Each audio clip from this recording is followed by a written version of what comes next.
پکې نه وي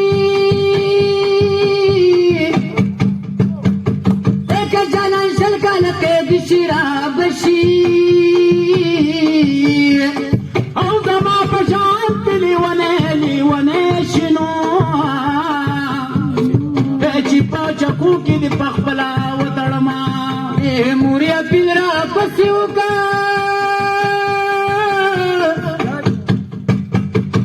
د جلخانې سمټ مې ډډې خوږوي